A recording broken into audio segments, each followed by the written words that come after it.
Вы на канале Смачно. Если вы обожаете торт Наполеон, но не готовы тратить целый день на раскатку и выпечку коржей, этот рецепт для вас. Сегодня готовим мой фирменный ленивый Наполеон в бокалах. Это тот же нежнейший заварной крем-пломбир, хрустящие слоеные коржи и идеальная подача, но в 5 раз быстрее.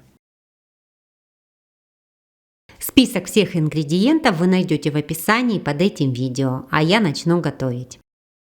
Начну с крема. Я буду готовить заварной крем-пломбир. В миску разбиваю яйцо, добавляю 80 граммов сахара и 25 граммов кукурузного крахмала. Если вы любите торты послаще, то можете положить 100 граммов сахара. Размешиваю, взбивать ничего не нужно. В сотейнике разогреваю молоко. Когда оно практически закипело, я тонкой струйкой вливаю часть молока в миску с яйцом, сахаром и крахмалом и быстро размешиваю. Затем выливаю все назад в сотейник и варю до загустения на небольшой мощности. Постоянно помешиваю венчиком.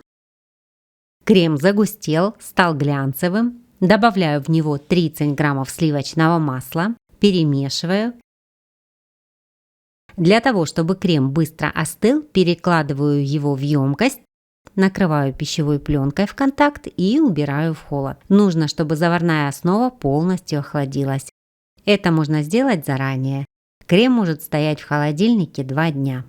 У меня на канале есть рецепт мокрого Наполеона, по которому я готовлю этот торт всю жизнь. Если вам захочется его приготовить, ссылку на его рецепт вы найдете в описании под этим видео.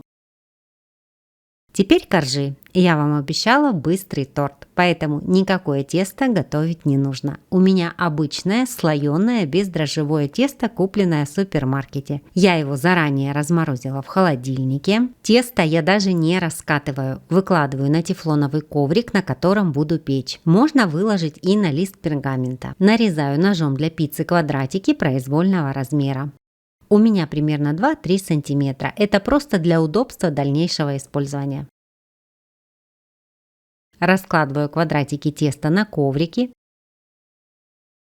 Переношу на противень и ставлю в разогретую до 200 градусов Цельсия духовку на 15-20 минут. Время выпечки корректируйте по своей духовке. Мои коржи пеклись 17 минут. Достаю их и даю остыть. Это много времени не займет. А пока подготовлю начинку. Я хочу добавить в торт немного ягод и фруктов. Используйте любые, какие любите. Я взяла хурму и голубику. Хурму очищаю и нарезаю небольшими кусочками. Теперь опять займусь кремом. Нужно его доделать. Взбиваю в емкости холодные сливки жирностью не менее 33%. Вот до такого состояния, мягкие пики.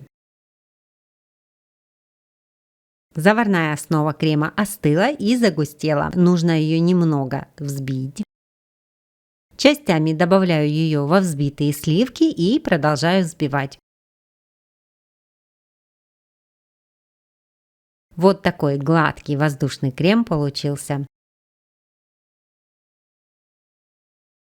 Перекладываю его в кондитерский мешок с насадкой. Десерты в стаканчиках – это не только вкусно, но и оригинально и быстро. Идеально на праздничный стол. В описании под видео я оставила ссылку на 3 простых рецепта вкуснейших десертов. Используйте мои идеи и не стойте часами у плиты. Можно собирать десерт. Готовить я его буду вот в таких бокалах. Можно использовать креманки, можно стаканчики для десертов. Собирать. Выдавливаю на дно немного крема. Разламываю коржики. Сверху заполняю кремом и выкладываю фрукты или ягоды.